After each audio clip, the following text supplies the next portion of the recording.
My name is Andrea Vargas, and I find something special about sharing the gallery that represents me here in Santa Fe, New Mexico, called King Galleries. And it's a special place. I'm originally from California, but we find in this gallery a way to see paintings of the Southwest, of the desert, of the land, and as well as the pottery that's made by living and breathing native Pueblo artists. So it's undeniably a place to receive inspiration and to reconnect with the legacy that belongs to all of us. It belongs to all of us as peoples of the Americas.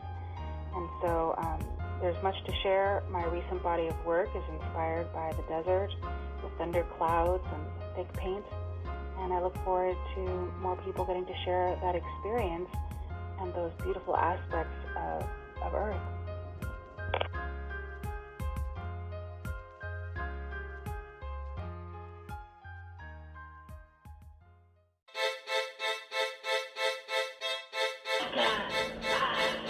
Hi, Sarah from California here, listening to D-Cal, that funny, witty, handsome man with his E.I.T.H.R podcast.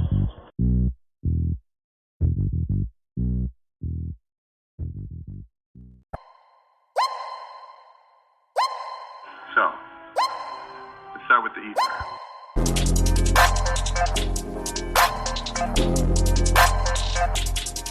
You're listening to the E.I.T.H.R podcast with D-Cal.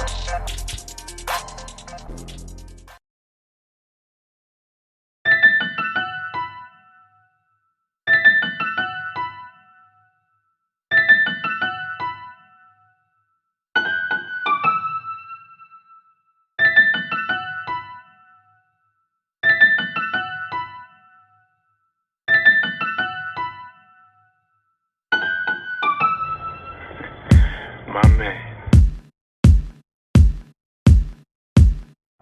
Oh my God! I ain't scared of you motherfuckers.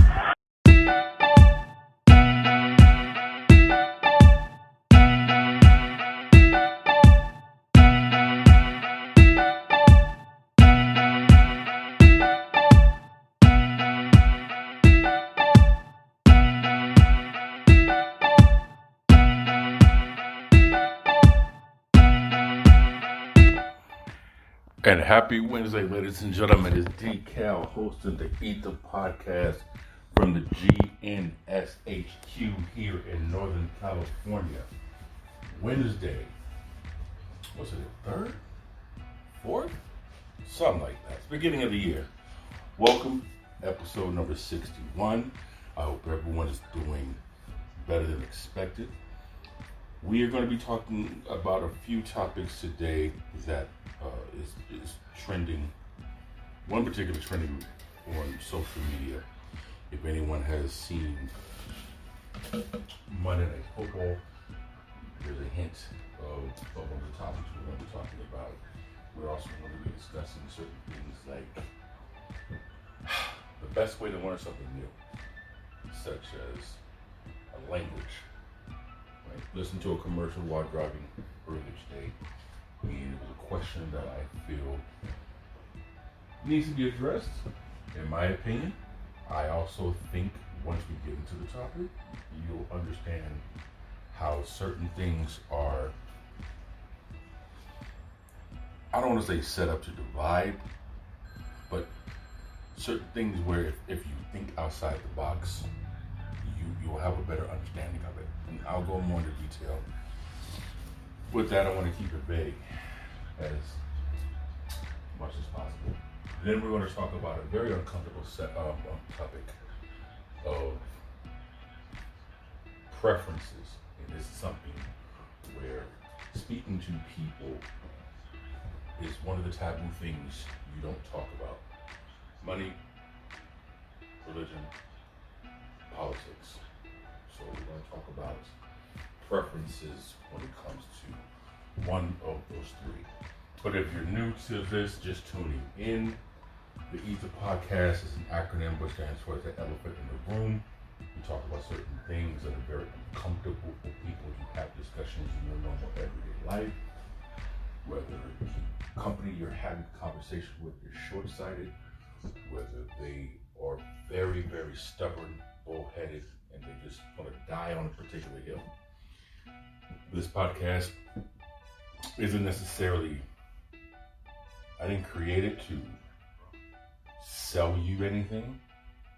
I honestly created this podcast to give different perspective on other things. Eventually we are going to have guests on, so it'll be just more than my voice you hear speaking. But in the meantime, I'm going to try my best to represent both sides or all different sides of topics. And then you can make your own informed opinion. One thing that irritates the fuck out of me is when somebody makes an argument and all of the facts is based on majority opinion. No experience, no insight from somebody else walking that path or anything of that nature. So we're going to talk about some things which I will speak about from my experience. So it gives more of an informed perspective. E.I.T.H.R podcast, we love to start everything off with a shout out. First thing I want to do is give a shout out to, it's on everybody's topic, everybody's timeline. It's on every topic of social media. It's everywhere you go. I want to, Damar Hamlin, I believe he's a safety for the Buffalo Bills.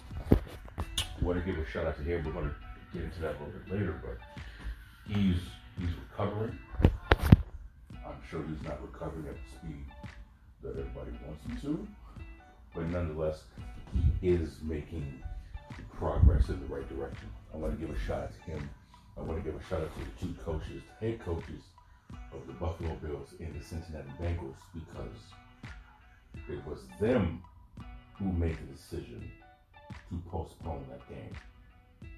If it was up to the National Football League, they were going to give everybody a 5 or 15 minute warm-up period to continue the game. We're going to discuss that a little bit further in later on in the podcast. But I want to give a shout out to him, his loved one, his teammates, and everyone who's supporting him. It was a very unprecedented situation that happened. Something like this has not happened in the NFL or sports, I believe they said about 50 years. So half a century. We never seen anything like this.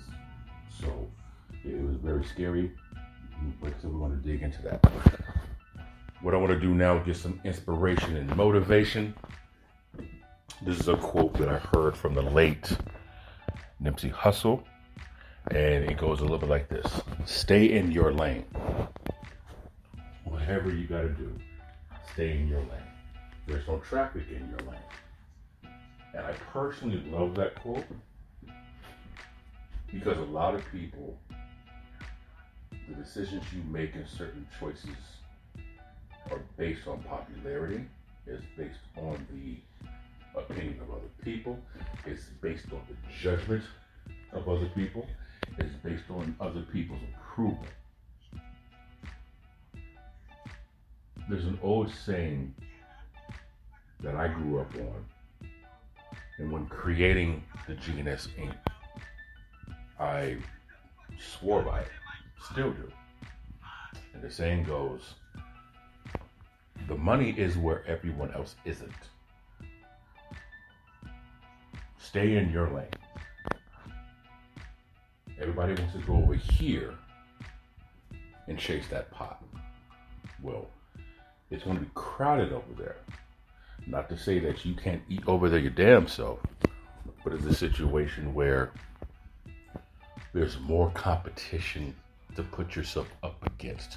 But if you think outside the box, if you get creative, if you will, use your imagination, if you will, you're going to create something that doesn't exist, or you're going to find a solution to a problem that people are having and no one came up with, and you're going to be the original. Now understand something. By doing that, you're going to be alone. Meaning, there's not going to be any competition. Hell, you might be the first person to even think of this idea. And because not everyone has seen it, know about it, thinks like you, there's a great chance a lot of people aren't going to support it initially. The rapper T.I. once said, if everyone can see your vision, then you need a new vision. Because a lot of the successful things that we see today were generated mainly because somebody told them this wasn't going to work. Because they didn't see it. It wasn't something that was plainly within their vision, something that was plainly in front of them. So if you have something that you want to do, an idea to make your workload much more effective, a different route that makes your commute that much fluid, do it. I know when I would drive for Uber, where I would take certain routes, and one of my pet peeves was people sitting in the back seat staring at their phone, or they would stare over my shoulder and look at my phone and watch the blue cursor on the GPS, so the green cursor, depending on what I had.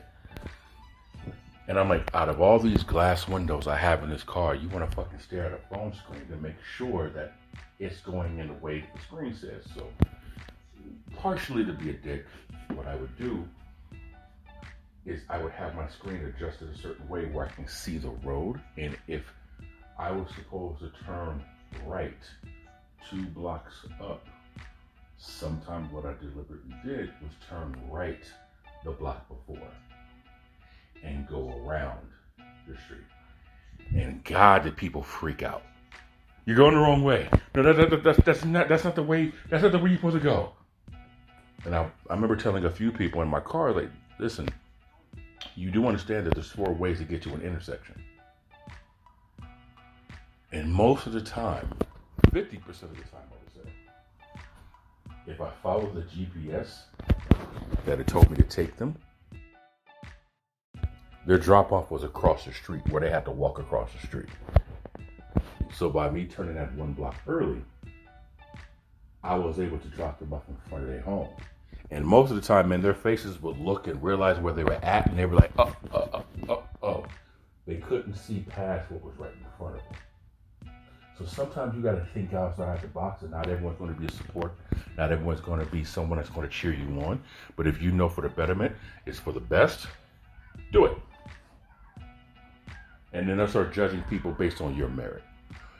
After this shout out, we're going to go ahead and get right into the nitty gritty of everything. This is the Eat the Podcast with your boy D-Cal. Stay right there for the next 15 seconds. Yo, what up, folks? This is Rodney Farrell, the CEO of Farrell Development Group, and you're listening to the E.I.T.H.R Podcast, hosted by D-Cal. Let's get it.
All right, ladies and gentlemen, it's your boy D-Cal back here with the E.I.T.H.R Podcast. Damar Hamlin. I want to go ahead and get this out the way now because it's kind of a priority to me. Safety for the Buffalo Bills. They were playing against the Cincinnati Bengals in Cincinnati. This was Monday night on Monday Night Football for the NFL. And the play occurred when he went to tackle the wide receiver, whose name I do not remember, so please forgive me, but you can look up the highlight on YouTube, social media. They're playing it. The wide receiver did nothing more than what any wide receiver would do. They see the defender come, they lower their shoulder, try to run through the defender, which you're supposed to do. Contact happened. Tackle was made. Next thing you know, Hamlin pops up, kind of claps his hand like, yeah, okay. Stands there for the count of 1, 2. I don't even think it was a 3 count. My man just falls back, collapse right on his back. Now, you look at it, and it's kind of one of those things you're thinking, damn, what happened to homie? Like, you know, what's the deal? Basically what he did, he went into cardiac arrest on the field. And it took about an hour overall before any decision was solely made. So they performed CPR on my dude for nearly 9 minutes. And they rushed him to the University of Cincinnati, their medical facility, where his mother accompanied him in the ambulance and so on and so forth. And the NFL wanted to go ahead and give a 5 to a 15-minute warm-up period for the players to continue the game. But everyone was still debating on what we should, what we shouldn't, so on and so forth, blah, blah, blah, blah, blah. It was the coach of the Cincinnati Bengals and the coach of the Buffalo Bills, the head coaches, where you could see the two men basically hip to hip, side to side, having a discussion. And they were in conversation with, officials in New York on Park Avenue, and the coaches are the one who decided that the game should be postponed and they shouldn't come back out. And from my understanding, the head coach of the Cincinnati Bengals, he also went to the hospital to check on Damar Hamlin.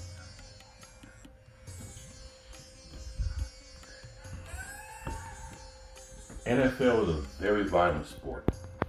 It's a high contact, high collision, the way some professional athletes will call it, some ex-football players will call it. It's a car crash almost every 20 seconds. Every play, someone's running into someone full speed, full strength. I know with the studies and the discovery of CTE and other brain trauma that has happened to several players over the last 70 plus years of the NFL being established, now we're coming across potentially another medical hurdle that now this could be a one-off. This could be one, like I said in the introduction, that there's only been 2, including this one, situation where someone's had to administer CPR on the football field. Or, I don't know if it's football field, but in professional sports. So I just want to bring awareness to people that even though you get fantasy points or you're betting a wage, or this shit is entertainment. First and foremost, understand that. And I know that there's people who make big wages, like their house and their car and kids' college money and shit like that on games. But these people are also human beings. And the average NFL players say if they play on a Sunday, their bodies don't start feeling normal to around Thursday. So Monday, Tuesday, Wednesday. So you're looking at about 96 hours, give or take, of recovery. Have some sympathy, right? Keep my man in your prayers or in your thoughts or whatever it is that you do for wishful thinking. And try your best to be as considerate as possible when talking about these athletes, because they have families as well. All right? Keep that in mind. But the one thing I do want to say about this before we move on is the NFL, regardless of how much money they make, I don't think enough is enough. It seemed like the league was okay with just continuing. Now, what I want to do is get some feedback from you guys. Social media, whether it's the Twitter, whether it's the Instagram, you are more than welcome to respond to the posts that we have on there. Do you think the NFL should continue the sport? Do you think they should continue the game? Do you think they were right for postponing the game? Do you feel that they should reschedule this game? Or do you think that they should forfeit this game? What's your opinion on this? If you happen to download the Spreaker app, S-P-R-E-A-K-E-R, you're more than welcome to search for the E.I.T.H.R on there, and you can chat with me while I'm live on the air. Do you think that they should have continued? Again, do you feel that they should just reschedule? Do you think they should postpone? What do you feel? Because listen to Sports Talk Radio and some of the talking heads, Skip Bayless, a lot of people feel because of the magnitude of the game and what was on the line for its positions and seed for playoff bound, this game should have been continued. And talking head Skip Bayless is in some hot water because of that, because of his words. It's not what you say, it's how you say it. And I will say, when you're speaking on social media, people don't know tone. So that's a very difficult thing to decipher what it is that you meant when you type it, because they can only read it in the voice that their head is reading it in, and that's what their ears hear. So I think they did the right thing by postponing. What do you think, though? That's kind of where I want to get at. What's your opinion about that situation? Do you feel they did the right thing? All right, moving on to the next thing I want to talk about. I'm listening to a commercial, and it was a commercial for a company that speaks about how a person can learn a different language if you just do this for 15 minutes. Matter of fact, it's been proven that if you do this for 15 minutes for a certain amount of time, you can have a fluent conversation in said language with natives of that country. That kind of pisses me off. And the reason why it pisses me off, because there's a huge amount of inaccuracy with that. Depending on where you're going, depending on what part of said continent or said country, the dialogue can be different. The dialogue can be different. For example, I'm going to use the city of Vallejo, California. The way you speak in the crest side is completely different than the way you speak on the hillside. Certain phrases on one side of the city have a completely different meaning on the other side of the city. Whether it's good, whether it's bad, whether it's indifferent. So I have a completely different opinion about how you should learn a different language. This is not to knock those opportunities to purchase said programs to learn a different language or languages, especially if you're in an area where you're somewhat restricted to any other resources. I just don't buy it. I'll tell you why in a moment. This is Max from Sacramento, and you are listening to Decal with the E.I.T.H.R podcast.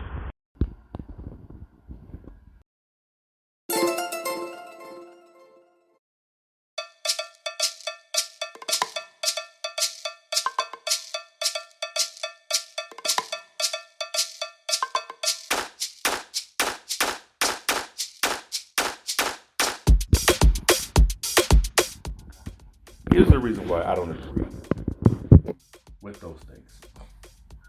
As I just said, certain phrases, certain words have different meanings when you go to different places.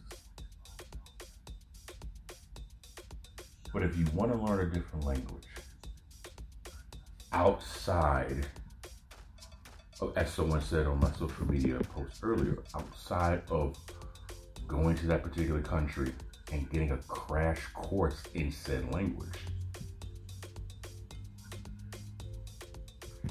find someone who speaks the fucking language and have them teach you. Listen, if you're going to, hypothetically speaking, if you're going to spend 70, 80, $100 or a monthly reoccurring charge to learn Spanish, as an example,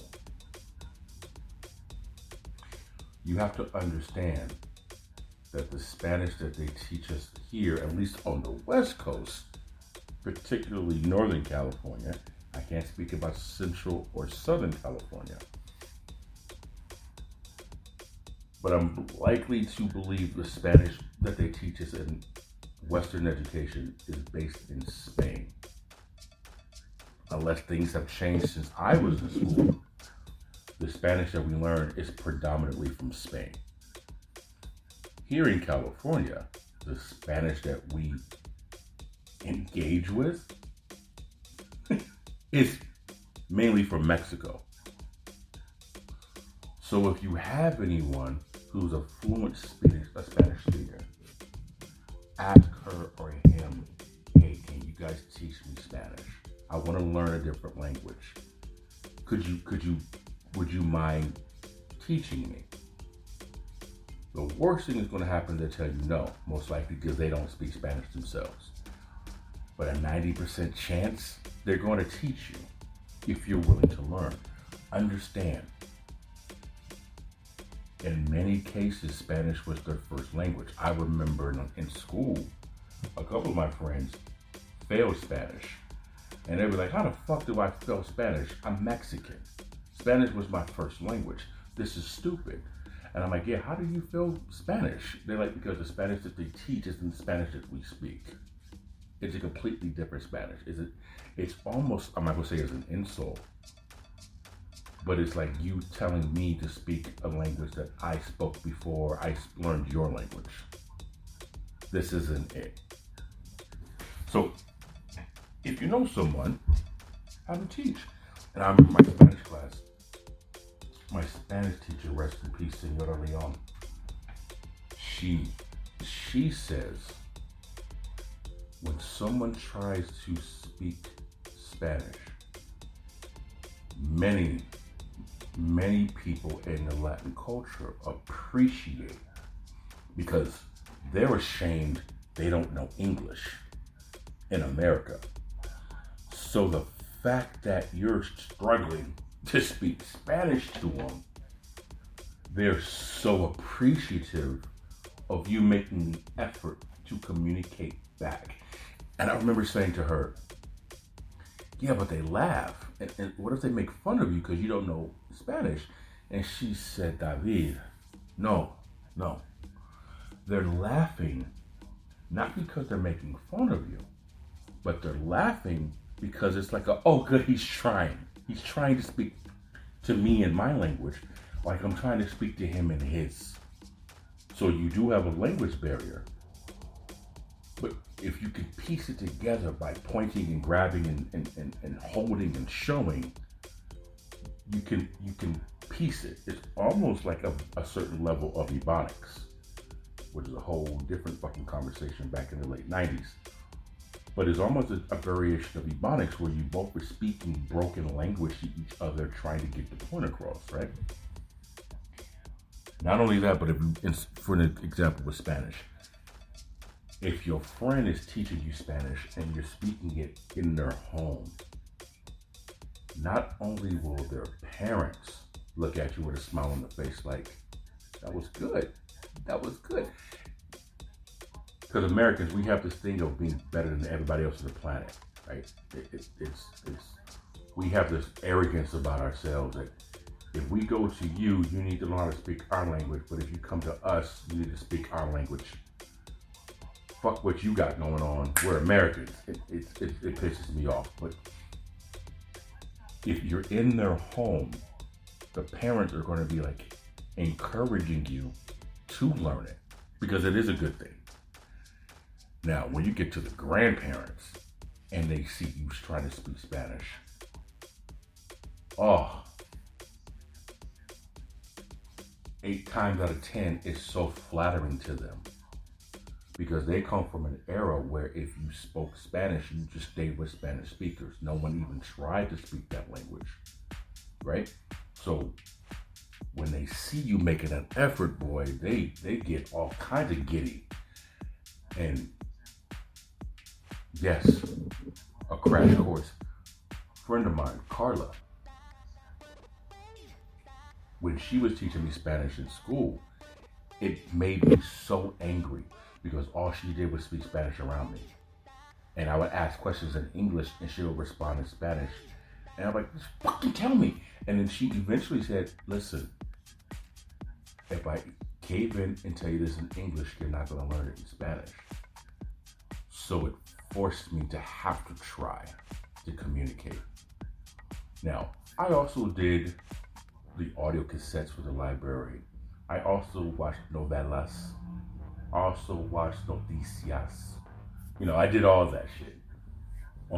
What I learned, which helped me a lot more than I thought, was when you're asleep, your subconscious is still awake.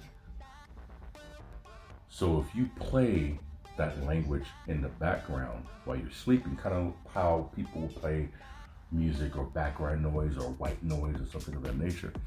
If you play Spanish on your television or on YouTube or whatever, again, I'm using Spanish just for an example, there are going to be words that just stick in your mind that you don't even know is there. So when you hear these words throughout the day, you'll recognize them and get more familiar with them. So my junior year in high school, Spanish class, I was able to use certain phrases that the teacher hasn't taught us yet because of these cassettes and because of these stations.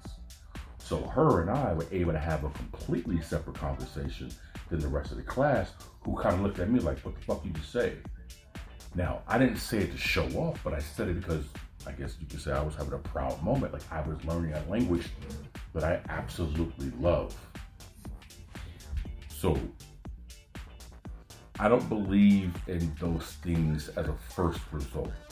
I those Spanish, those other language programs, I see it more as a second or a third option. I say, oh, I'm going to add this into. Now, that's just me. Now, if you live someplace where there's no one who speaks Spanish, okay, you're doing the best you can with what you got. You got to respect that. But if you have someone at work who speaks Spanish, why not ask him? Most likely, again, they're going to say yes. Keep in mind, learning another language is you're like a toddler learning English all over again, depending on how it's taught and depending on how you learn. I suggest people to use it as a game, right? Remember when we were kids? If you grew up in the 80s and 90s or before, you know this. When you play games outside,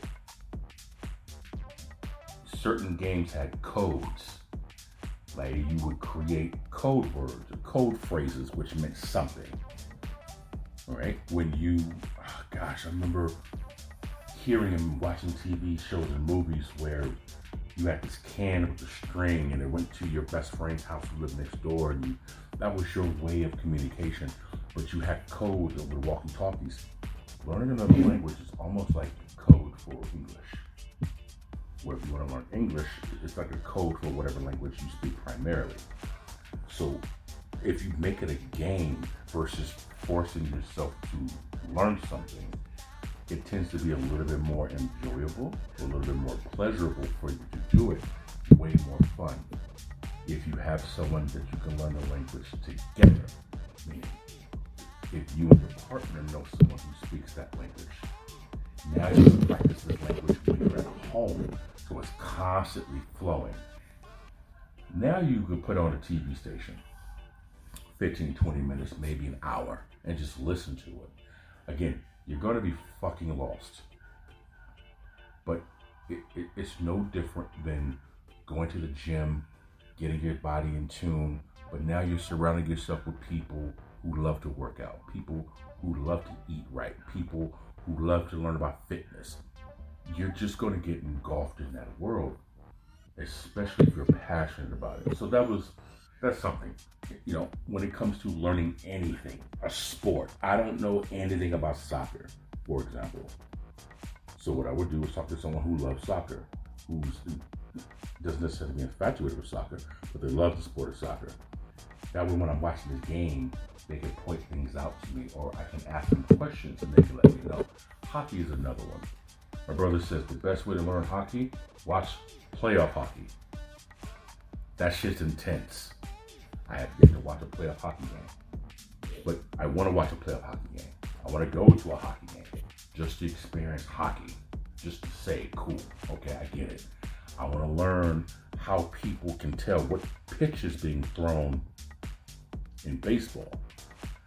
And everyone's like, watch the seams. I'm like, how the fuck can you watch the seams? The ball's moving so damn fast. They say, well, if you know what to look for, you can catch it. You can catch the angle of the ball. You can catch the speed of the ball. There's certain keys that you can look for that tells you what pitch was what. I'm like, okay. So, if you want to learn something, engulf yourself in that environment. It doesn't have to be 24 hours a day, but at a time when your mind's a little bit less stressed to receive it. Now, the next thing I want to get into is judgment. Listen,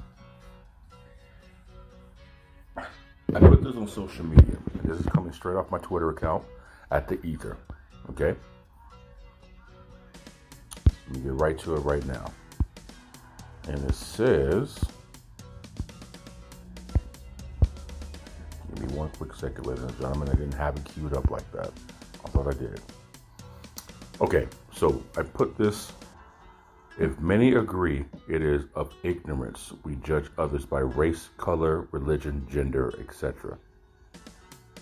Then why is it so difficult to not judge those by their sexual preference? How can you love all yet judge simultaneously? Think about it. Okay? One of my best friends, lesbian.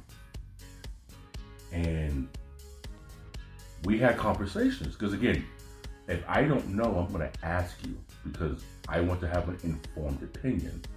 I don't say these things to be contradictory or to be in any way to antagonize. I don't. I say these things, I ask these things because I literally want to fucking know. And she made up a very good point, which made me think outside the box. She says, Dave, do you really think that I grew up in the world saying to myself, you know what? I really want to be ridiculed. I want to be harassed.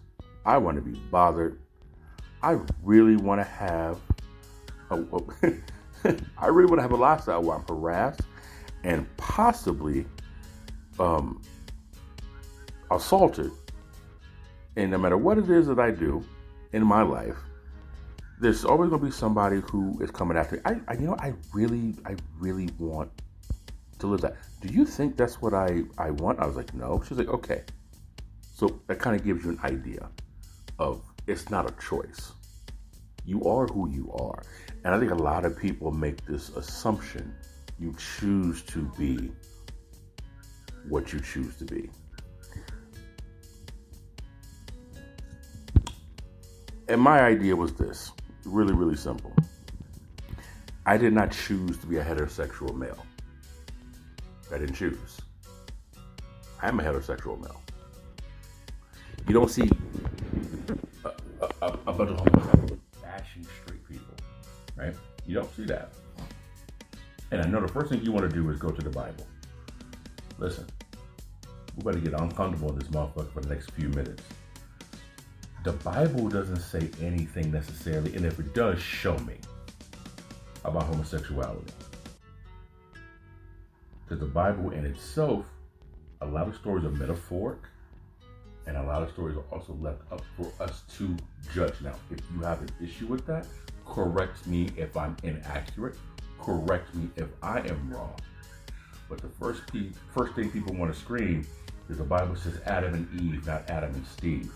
Okay, well, let's look at it from a rational, logical, scientific perspective, right? If God created Eve from the rib of Adam, he created a being out of the DNA from a male. Then it would be another duplicate of Adam. It wouldn't be a whole different gender of another person. It wouldn't be. The other thing people have with judgment is they have judgment on couples who aren't married after a certain period of time, or couples who aren't married yet have families. Can someone please show me Adam and Eve's marriage certificate? Show me who was the ordained priest that gave them their blessing when they jumped their broom. Can someone say that? Can someone prove this to me? Where is it? I feel, this is my opinion, everything that's going on in the world isn't a sin. I think what had happened is that somebody got their feelings hurt, and then they decided to control those to get back at them, right? That's how I think, and that's what I believe is what happened. Here's another example. The Bible says, if you look at it, that a woman is responsible for all sin on this planet. She ate the apple. She's the reason for Samson. Y'all are the problem. Let the Bible tell it. But who wrote the Bible? A man. I also think it's interesting how, according to, anything that's pleasurable is a sin, and anything that isn't, you'll get blessed in heaven. That's interesting to me, because I think what a lot of people don't understand is Satan didn't create hell.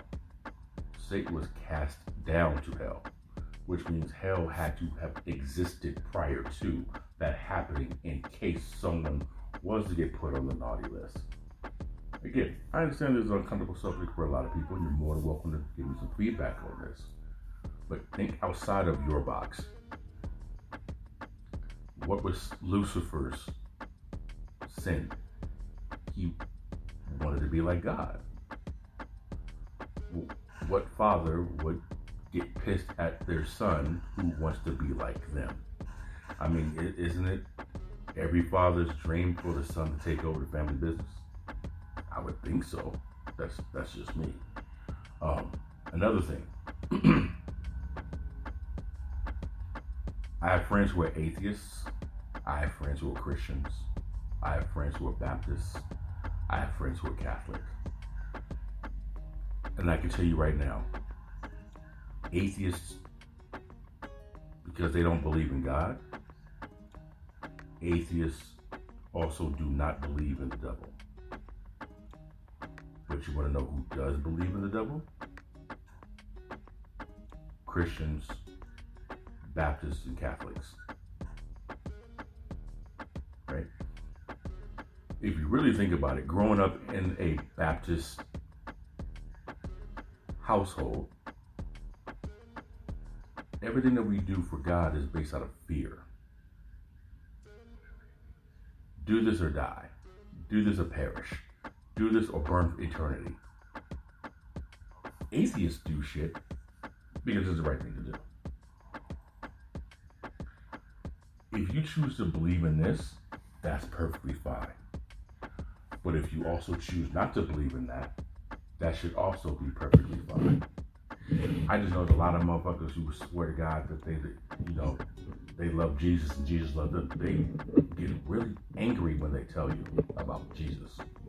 They get really angry when you don't go to their church. They get really pissed at you when you don't let them tell you a Bible scripture. They get really mad when you don't let them invite you into you shouldn't get mad at me if I don't want to join that, if I don't want to indulge in that, if that's not my thing. These how do you say it? Evangelists. You know what I'm talking about. In my opinion, they're hypocrites. They're all a bunch of fucking hypocrites. Here's why. Because the being in which they say they follow Christ didn't have a Rolls Royce. Christ didn't have a private jet. Christ didn't have a beautiful church he preached at. He didn't have all this gold. Christ was wrapped in dirty bed sheets and towels and sandals. Christ kicked it with the pimps, with the prostitutes. He kicked it with the dregs. Christ was the most woke motherfucker on earth. Yet, so-called Christians are trying to ban whatever's woke. This is a very interesting thing. Again, I don't care what your sexual preference is. That's cool. It's really cool. I think it's also kind of funny because, when you start getting into the anatomy of the human being, the male G-spot has one entryway. So I think it's very similarly placed where the female's G-spot is, but nobody wants to talk about that, right? I think it's kind of funny.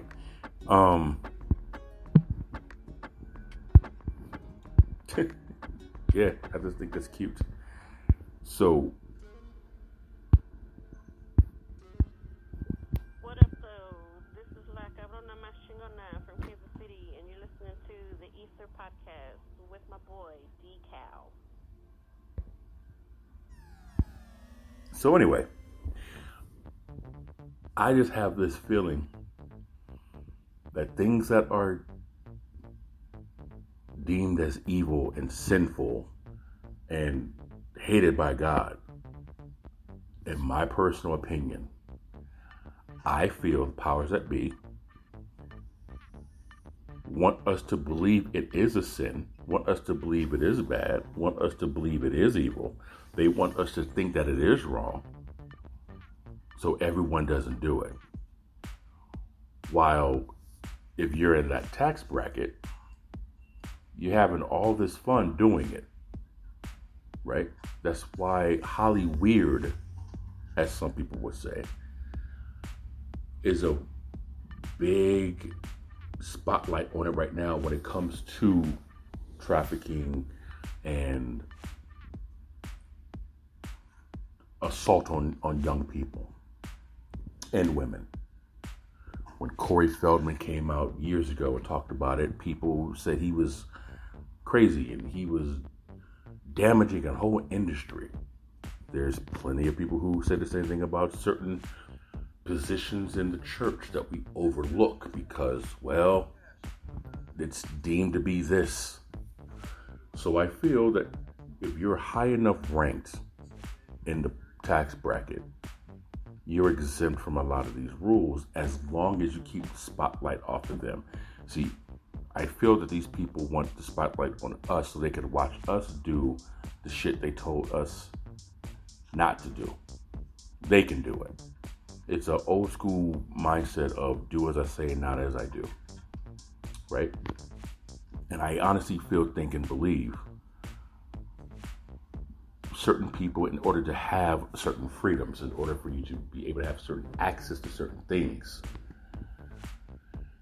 this is how you get lured in. Homosexuality is bad, it's evil for a man to be with another man, is a sin, you'll burn in hell. But if you really want this part, here, drink this, sniff this, wear this, I think it doesn't have anything to do with homosexuality here. I think it has mainly to do with pleasure. It's how they validate it, in my mind. But on this side of the tax bracket, is frowned upon. I think it's interesting. And those who can't think for themselves, they just get amped up because daddy told them 2 boys is kissing, that's wrong. So then you attack these 2 boys, which is interesting because, again, not to keep long-winded, I feel when you get higher in the rank, no one cares because it's old school, big fat ass orgy, and everyone's aware that's not necessarily taking place or participating, but they are aware and there's no judgment. I think a lot of things that we're told are taboo is accepted on that side. It just, we're in a position where we have to be controlled because in their mindset, we're children, we're kids. And if you grew up in the 60s, 70s, and 80s, you remember.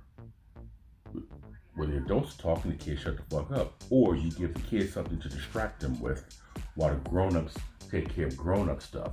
And again, I said this in previous episodes, I feel that's how the government sees people. So you throw shit at us to keep us occupied while you do certain things. So I think our government is ran by a bunch of immature, only child alcoholics. I had a conversation with a friend of mine who literally works in the federal government. And we had a nice little conversation on certain things, and this person educated me on some things that I'm like, okay, that completely makes sense. And certain things she reiterated what I believe to be true. I'm like, okay, that makes sense too. Bottom line is this. It's all hypocritical. And a lot of people say they know this, but they continue to do anyway. My solution is, as long as you're not hurting anybody, who cares? Okay? I know there's a lot of old mindset, Old Testament mindset on certain things and aspects of how life should be based on how you were raised or your environment. I understand that. But keep in mind, not everyone grew up where you grew up. Coming from the Bay Area, it's a melting pot. So when people come from the South to the Bay Area, they're going to see a lot of things that they were told you shouldn't do out in the open. You're going to see a lot of biracial relationships. You're going to see homosexual relationships. You're going to see different type of things that you normally doesn't see. Does it make it wrong here? Does it make it wrong there? No. I think if you go to a different city, it's similar to going to a different state. Different state is similar to going to a different country. Different country is like going to a whole nother world. What do you guys think? What's your feedback? Do you think judging others is hypocritical? Do you think that what's written is law? Do you feel that everything is consistent? What do you guys think? I kind of want to get your opinion. This has been the E.I.T.H.R podcast, your boy D-Cal. Follow me on social media, E.I.T.H.R, YouTube, the parent company, the GNS Inc. Subscribe. We out.